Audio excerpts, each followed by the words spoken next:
صابرين ممكن تنفعل على معجب وتضربه؟ لا اعوذ بالله، تتقطع ايدي. ايه رايك في فكره ان منى زكي هتقدم شخصيه ام كلثوم كفيلم؟ ام كلثوم هرم رابع، لو كل 20 سنه و25 سنه تعمل قصه حياه ام كلثوم بعد كده تستحق. منى ممثله شاطره جدا جدا جدا جدا.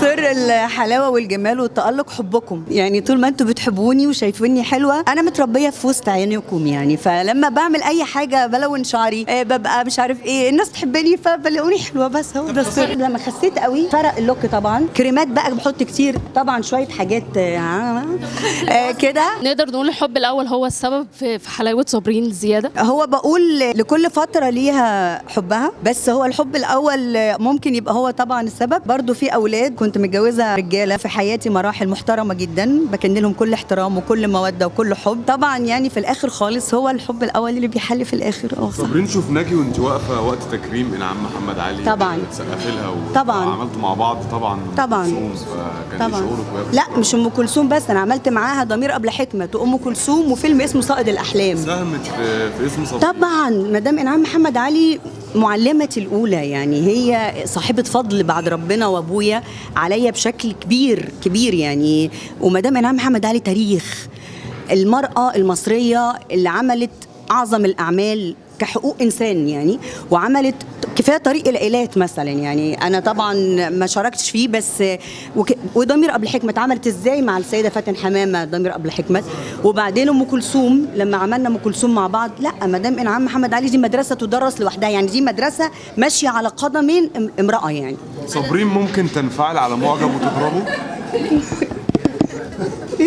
صابرين ممكن تنفعل على معجب وتضربه؟ لا اعوذ بالله، تتقطع ايدي. ايه اسخف موقف مع معجب مريتي بيه؟ اللي هو يعني مش هتصور دلوقتي مش عارف ايه كده، لو شدني من ايدي طبعا ببقى متضايقه قوي، لاني عيب يعني، انا ست وما يصحش يعني. جبت سيره ام كلثوم والاعمال اللي انت عملتيها انت واستاذه انعام، ايه رايك في فكره ان منى زكي هتقدم شخصيه ام كلثوم كفيلم؟ ربنا يوفقها، ومنى ممثله شاطره، مروان حامد مخرج عظيم، احمد مراد كاتب محترم. ام كلثوم هرم رابع، لو كل 20 سنه و25 سنه او 40 سنه او ايام يعني الكائنات الفضائيه تعمل قصه حياه ام كلثوم بعد كده تستحق. بالتالي انا يعني هنستنى وشوفوا، اكيد هم طبعا اكيد هم واخدينها من حتت تانية يعني غير اللي قدم كدراما في المسلسل يعني. فانا نفسي اتعرف على حاجات اكتر، يعني انا كصابرين نفسي اتعرف على حاجات اكتر، يمكن هيعملوها من منظور تاني هتبقى حاجه جميله ان شاء الله. هو هينجح اكتر بالمسلسل؟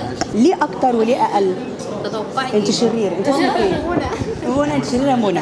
لا لا لا بالعكس، اكتر اقل المهم انه ينجح، وانا متاكده من نجاحه يعني لان الناس برضو هتبقى عايزه تتفرج على، خلي بالك في اجيال ممكن تكون صغيره قوي ما لحقوش المسلسل قوي، ممكن دول يبقى ان شاء الله حاجه كويسه. مسار اجباري من يعني انا كرمت مرتين من مجلس حقوق الانسان. اول مره في الجماعه من مدام انعام محمد علي كان عن زينب الغزالي، وتاني مرة هنا مسار إجباري. دلوقتي حسيت إني ولما يبقوا 5 مسلسلات بس بيتكرموا، العمل اللي بيتكرم مش النجم فلان والنجمة فلان، العمل بيتكرم. ده الوحيد اللي نزلت من بيتي عشان أجي. هنشوف حضرتك في شغل جديد، إنتاج صادق الصباح بقى وشركة الصباح، بنحب بقيتي فرد من العيلة. أنا عامر الصباح أيوة. وصادق الصباح برضه الاثنين. مرعب مرعب مرعب يعني، شيء مرعب. أكتر حاجة شايفة إن لازم نركز عليها في السينما والدراما الفترة دي؟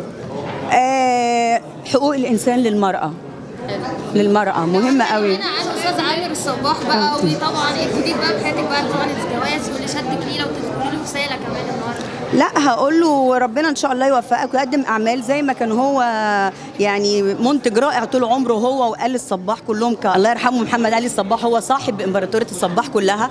فبالتالي يعني ان شاء الله باذن الله نعمل اعمال سينمائيه ونعمل اعمال وكده، مش شرط اكون انا فيها على فكره علشان ما تقولوش ان انت حبايب قلبي. احمد داش وبسمه وعصام عمر ونادين خان، كل دول كانت كواليسنا حلوه قوي قوي قوي. يا ريت كل الاعمال اللي جايه تبقى الكواليس حلوه كده. اختيار منى زكي ان هي تعمل فيلم منى ممثله شاطره جدا جدا جدا جدا.